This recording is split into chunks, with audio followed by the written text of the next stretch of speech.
what it do, everybody? It's your boy Easy, the underdog, and today I'm streaming. I want to talk about, the life and times of Raytful Edmond the third. Um, so we're gonna dive right into it, man. Support, reports coming out. Well, reports been came out saying that he passed away in, I think it was Miami. He was somewhere not in DC. So, a lot of people speculating it was like a drug thing going on, or it was like something going on with drugs. So that's what I heard. But everybody got their own opinion about the matter. Some people arguing, is he a legend or is he not a legend because of what he did in his past? But let's just check it out one time. What a one time. All right, let's dive into it.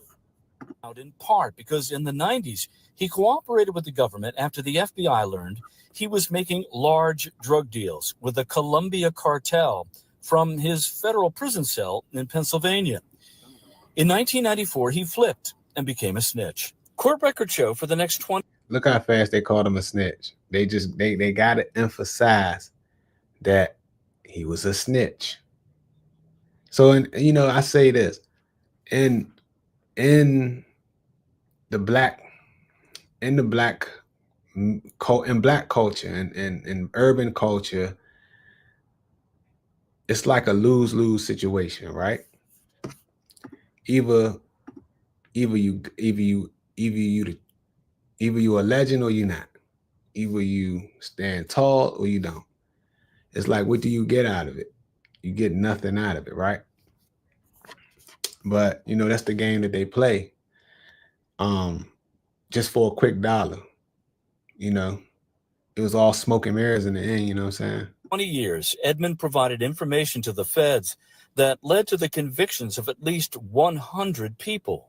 Here in D.C. during the late 80s, he ran his cocaine on. Damn, he got 100 people locked up. That's crazy. I ain't gonna hold you. That's crazy as shit. That's a lot of people to get locked up on one person. Like, this one man took down 100 people. So when he was on the streets doing his thing, just imagine how many people was under his umbrella. If he took down hundreds. Operation from a house in Northeast where a young police recruit successfully infiltrated the gang. In 2019, News 4's Jackie Benson spoke with the undercover officer, now retired. Damn, she interviewed him. He now retired. He got his back turned. Because people, he said he's retired now. Maybe they could just be saying that. He might not even be retired, to be honest. He might not even be retired. They could just be saying he retired. Just to, take the heat off his back or whatever. People trying to figure out who he is or whatever. I was in there for like 3 days and got asked, did I want to do undercover work? The undercover was known to the gang as Jimmy, who remembers cocaine shipments being delivered by the truckload. And a guy sitting on the back with a Uzi, with 2 Uzis. At one point, Edmond became close with some of Georgetown University's top basketball players, and Coach John Thompson met with Edmond and asked him to leave his players alone. So it was 2 powerful people in Washington, D.C. at the time. Mayor Barry and Raytful Edmond. Best of both worlds. You know what I'm saying? Especially in the late 80s, early 90s. It was two people running the city. That was Mayor Barry and Raytful Edmond. And the sad part about that is people that was working with Ray was serving Mayor Barry. So just imagine that. that's a crazy thing to, you know, to be a part of. If I, I don't know, if I was back in them days and I was running with them, that crew, whatever the case may be, I'd be like, Mom, don't serve Mayor Berry, man.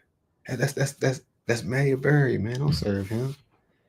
You know what I'm saying? But if he don't do it, somebody gonna do it. So I guess that's how they looked at it. They're like, shit, if I don't, somebody gonna do it. You know? So I guess he had to get his money. Who knows? But let's see. Expected that because Rayful was a big basketball fan. The crack epidemic had the district in a vice grip for years, with countless murders linked to it. In the district, Paul Wagner, News 4. Now, the News 4 I-Team's Tracy Wilkins joins us in studio here now. Tracy, you grew up here in Washington, D.C. So for people who are more recent transplants to this area, or even younger people, can you sort of break down the impact that Raytful Edmond had on our area even more? Well, so according to the prosecutors, he was operating some 60% of the crack cocaine that was moving throughout the District of Columbia. Wow. That is a large amount of drugs coming into this small city, right? And he had, at the time of his arrest, one of the most profitable drug operations in the nation, right? So what that looked like here was, I was raised in Prince George's County. My maternal grandmother lived in Northeast DC, 42nd and Benning Road, just a couple of blocks up from Minnesota Avenue and near the shrimp boat. And I remember growing up and feeling just a feeling of safety in that community, being able to play and do whatever there. And I also remember the change in 86, 87, 88, when the community just was different. Apartment complexes where working people lived became crack houses, and the feeling of the community shifted. And I think that happened throughout the district and a lot of places where Black people lived in DC, that there was just this, it felt like living in a war zone, and all of the murders and all of the shooting and all of the things that were happening. And so it was a very difficult time. And I think that if you talk to these folks who have survived, because. So, all right, I was born in 86. I was born literally in the time of that era, but I don't remember the era because I was a baby. But and I lived in PG Landover at the time, so it's a little further away from DC. But to say, I seen some, sometimes, the crack era times, I seen some and witnessed some stuff on my own account, and like it was a guy that was a drug dealer in our building, right? This is about 93, 92, 93. So I was a little kid running around at the time. Probably been like 6 or 7. So no, about 7 or 8. Yeah, 7 or 8. So so how about 6 or 7, 7 or 8, one of those. But I remember the guy was living up above us, right? And he was always fly. This guy was fly. I would never forget this guy.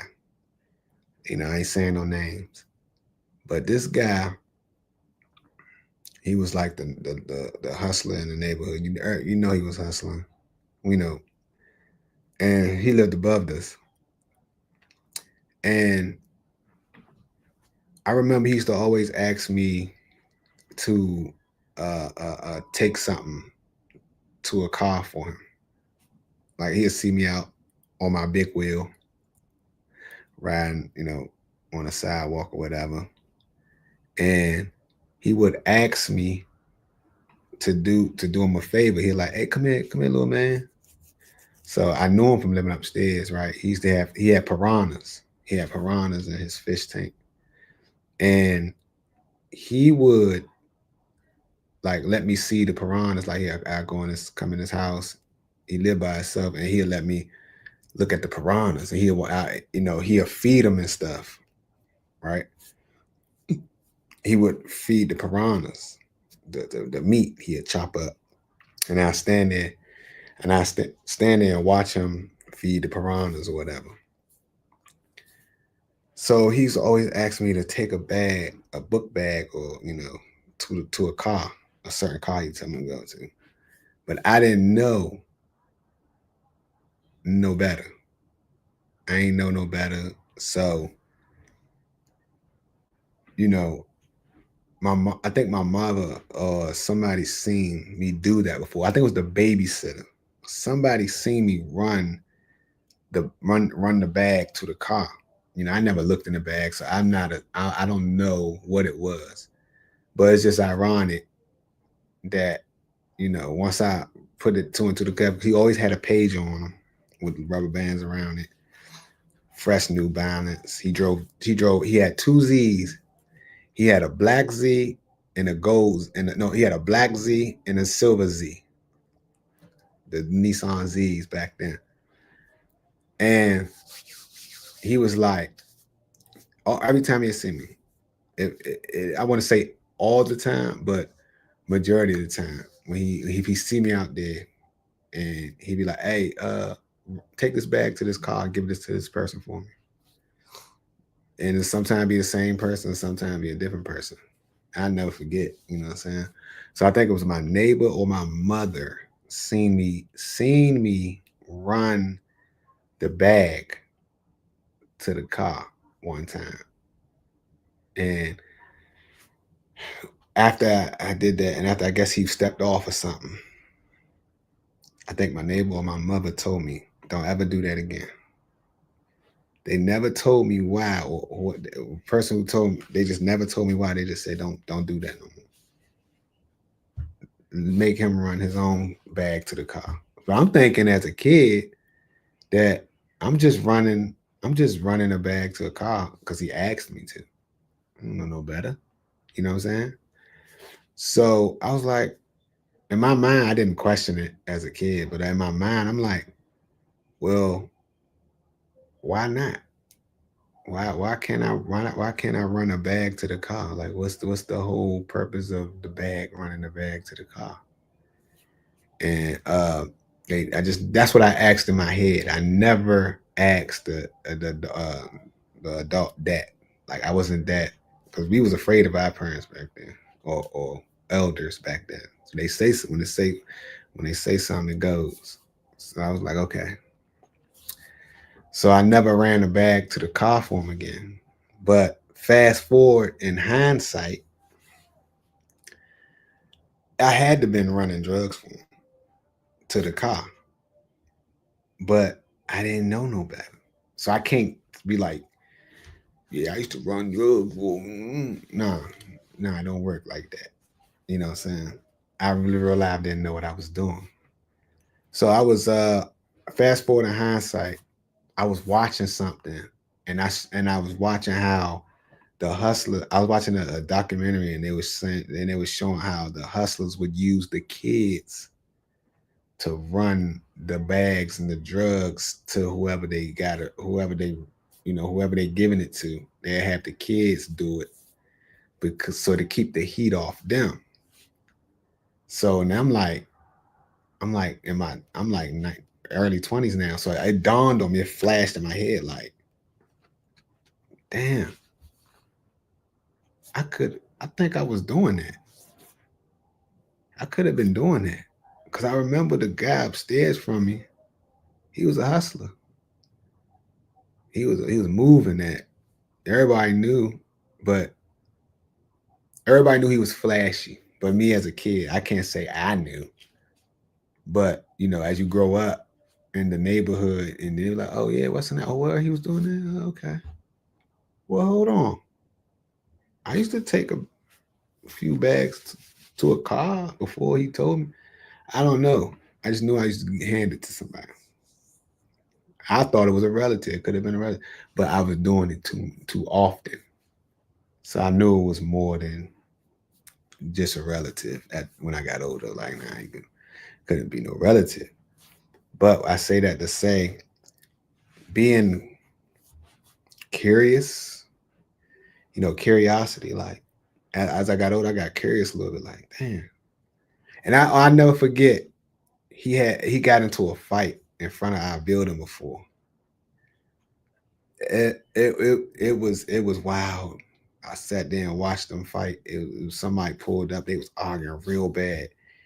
His brother was, you could tell they was in the streets because his brother was with him. I don't know if it was his brother or family member, whatever, was with him. And they was going at it toe and toe, man. And listen, and I know they were strapped, but they was just going at it. And then once one of them was losing, one of the other dudes was losing, was like, hold on. He went to everybody got ghosts. The whole neighborhood ran, it cleared out. And it was living in that area and on the 202 Lando side was not a game. I wonder where he at, man. I wish I could find him. I remember his name, but I don't know his last name. I ain't gonna spread his name on here, but yeah, that was a crazy time, man.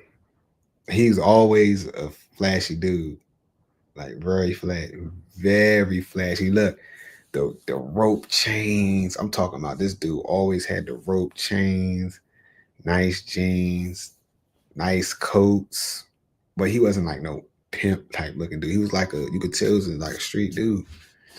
You know, he had the nice EB. Yeah, man.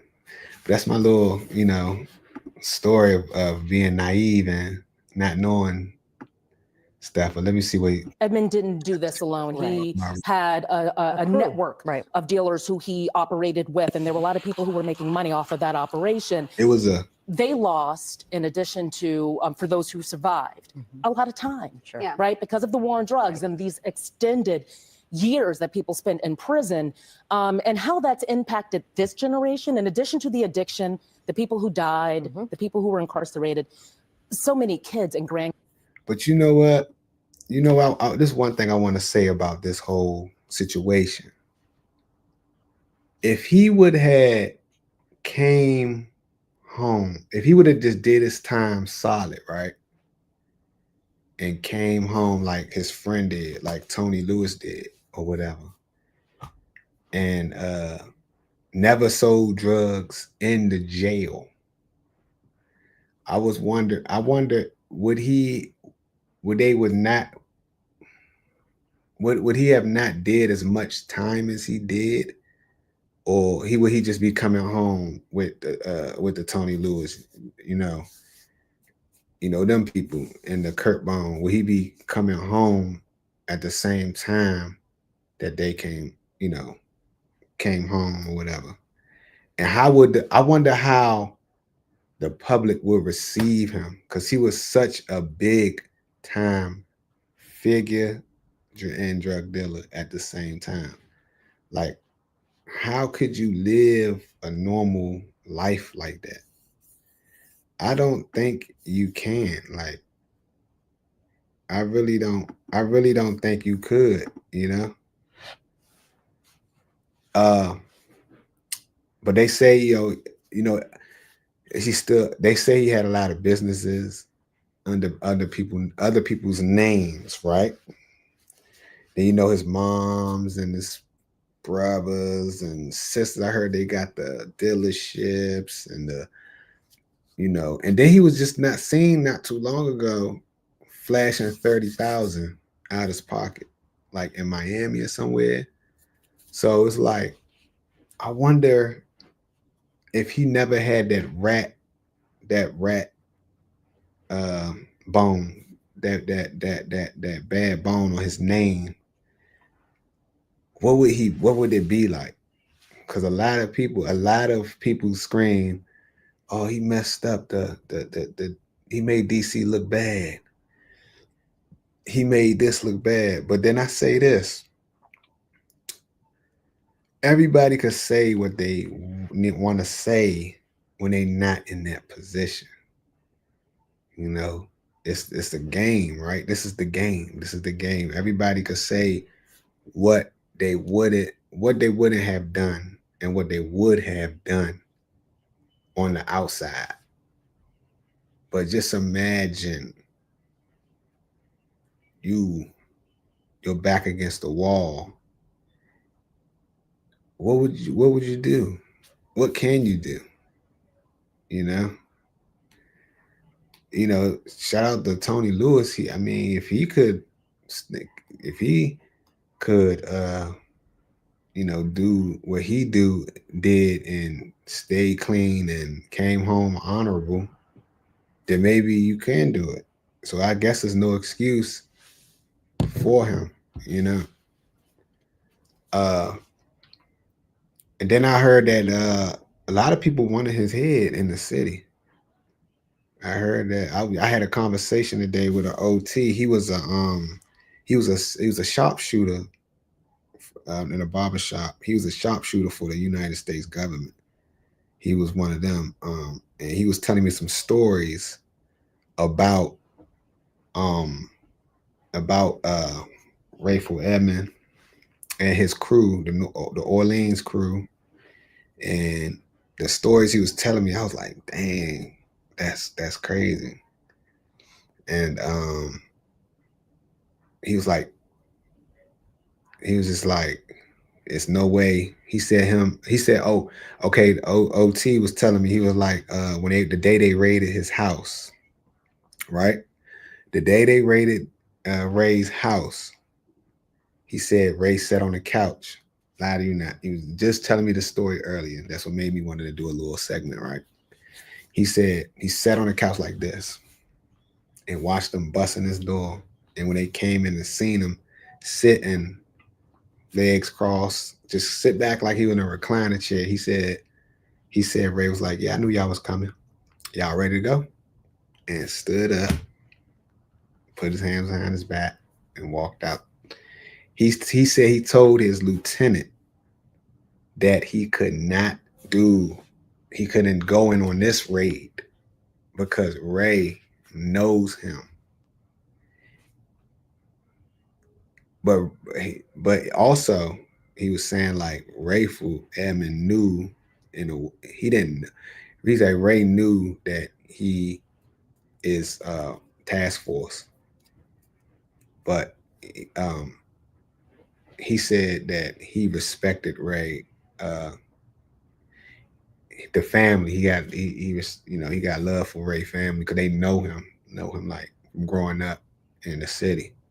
So he was like, he asked his lieutenant, can he not be a part of this raid? And he said he looked in his lieutenant's eyes like, I can't do this one. And he said, so the lieutenant said, okay, you could just sit in the barricade truck. He said he watched them bring him out.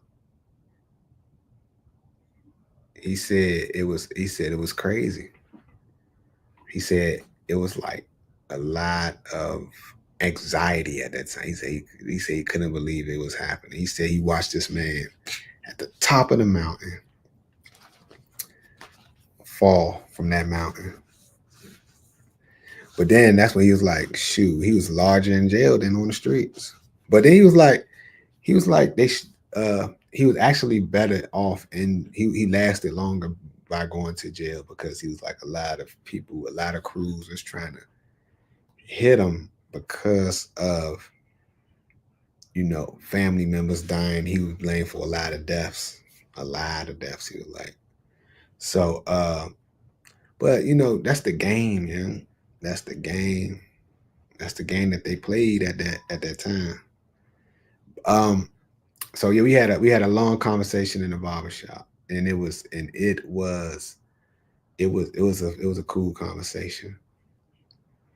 To top this subject off, do I think Ray is still alive?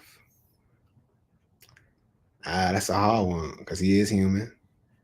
But to go out like that, to endure all that and to go out like that. But this is what he was saying. This is what the OT was saying, that's retired from the task force. He said that, he think it was Viagra that did it. That speed, he said he probably popped some Viagra trying to, do his thing or whatever, and it speeded his heart rate up, and he wasn't ready for it. I said, But I told him if it had anything to do with the pills, he might have had an addiction. Who knows? From jail. Who knows? Respectfully, allegedly, he might have had an addiction, and he came out here and tried to feed that addiction and got a hold of the wrong shit. That's a logical standpoint. And the only reason I'm saying that is because everybody speculating, well, what happened? Well, what happened? Like everybody trying to, because people think it was some foul play, could have been some hit, could have been a hit. I say nah. In this time, day and age, and people don't be hitting no people there. If that's the case, 6ix9ine wouldn't be walking around with nobody like that. So I don't think it was a hit per se. I just think if they say he went out the way he did, maybe it was just a bad batch of pills.